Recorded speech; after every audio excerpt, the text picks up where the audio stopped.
哇，好濕晒我個頭。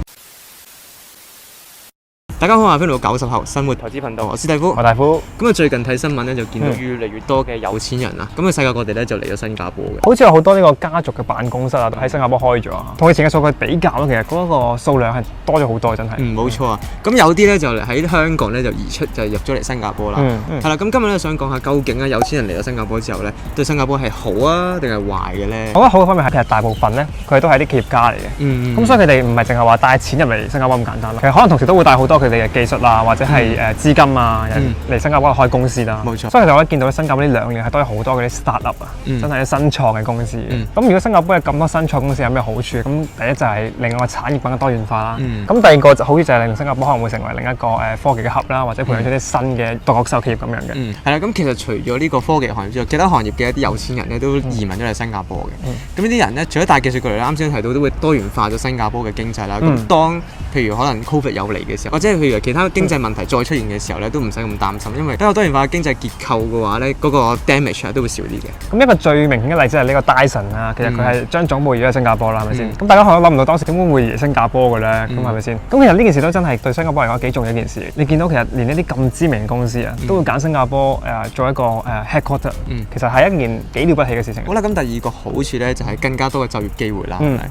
咁當啲有錢人咧就喺新加坡度開公司嘅時候，咁除咗帶咗更多嘅科技或者更多元化嘅一啲行業之外，你都會增加咗好多嘅一啲就業機會。冇錯啦，因為佢哋唔同公司都請唔同嘅人手，係咪先？咁當然就會為本地增加更加多嘅就業機會啦。咁更多嘅就業機會咧，就變相令到新加坡咧更具競爭力啦。咁更具競爭力嘅話，咁好簡單就會好多嘅人才都上嚟新加坡，因為新加坡嘅工種多啦，越嚟越多嘅公司喺度啊嘛。咁嗰個價格就會可能提高，即係嗰啲 salary 都會提高咗嘅。政府都會多咗呢個稅收。冇錯啦，因為如果當呢個國家咁好多人就業嘅時候咧，又或者吸咗好多人才入嚟嘅時候咧，咁其實大家都要交稅噶嘛。公司嗰邊都要交稅啦，咁人我哋打工嘅都要交稅啦。咁其實變相係會增加更多嘅稅收俾政府嘅。咁呢個係對新加坡人係一件好事，因為如果政府有更加多錢喺手，其實佢哋嘅福利最終都去翻新加坡人嗰邊嘅，所以對 local 嚟講係件我覺得係唔錯嘅事情嚟嘅。好啦，啱先我提到兩個咧，如果有錢人嚟到新加坡嘅時候咧嘅一啲好處啦，係咪？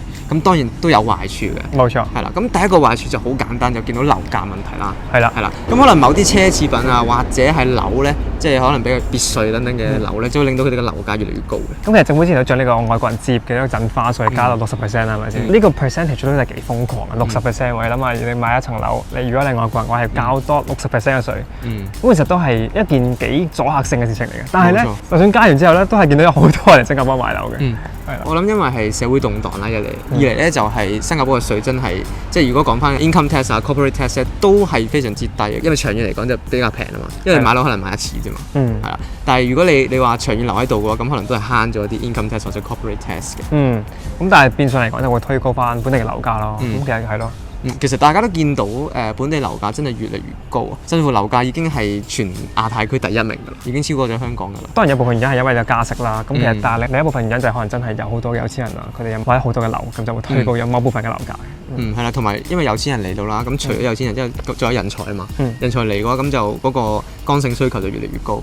係啦，呢個情況咧就有啲似香港嘅。咁香港都係剛性需求高啦，因為家庭嘅時候你就需要樓啦。除咗呢個通脹之外咧，咁貧富懸殊都係另一個問題嘅。咁貧富懸殊嚴重嘅話有啲咩問題咧？咁其實咧貧富懸殊嚴重嘅話咧，就會令到有好多嘅一啲社會問題出現嘅，譬如貧富對立啊，即係可能仇富啊等等嘅情況出現嘅話咧，咁其實都幾難控制嘅。係啦，譬如話如果呢個樓價咧真係俾佢哋 push 到一個好高嘅呢個位置啦，咁當一啲可能比較底層嘅市民啊忍受唔到嘅時候咧，可能就會真係會有呢個貧富對立，又或者會衍生好多社會嘅矛盾等等咯，係啦。咁貧富懸殊衍生到嘅社會問題其實都真係好多嘅。咁除咗啱先講嘅貧富對立之外咧，可能咧就會令到呢個人才流失嘅，因為譬如樓價太貴啊，或者食嘢或者其他嘢太貴嘅話咧，你會見到好多嘅一啲專業人士啊，都會選擇離開嗰個地區，因為你負擔唔起啊嘛，係咪？咁如果人才流失嘅話咧，咁個情況就好似而家香港咁樣啦。其實新加坡最近咧都有因為呢個樓價或者租金太貴咧，好多嘅專才甚至乎係公司咧都想離開新加坡嘅。係啦，其實如果真係樓價升到某一個好難頂嘅呢個地步啦，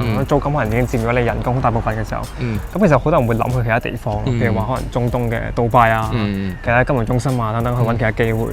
係啦，咁中東咧其實都係其中一個國家咧就贏咗呢個新加坡嘅，即係講緊億萬富豪輸入。好啦，以上4個點咧就係我哋分析出嚟啦，越嚟越多有錢人嚟到新加坡嘅時候咧嘅一啲好處同壞處嘅。對我嚟講，暫時咧都係未感受到嗰啲壞處嘅出現嘅，但係都漸漸會有啲 feel 啦，因為我覺得新加坡漸漸有啲似香港嘅情況啦。係咯，咁希望新加坡嘅樓價喺不久將來都可以可能降翻少少咁樣，就令我哋可能普通啲嘅人都可以負擔到嘅。因為依家樓價真係有啲誇張，因為從我哋啱嚟新加坡嘅時候咧，樓價係平過香港，到依家貴過香港咧，真係5年時間話咁快就升過咗香港。咁其實真係升幅真係幾誇張。冇錯啦。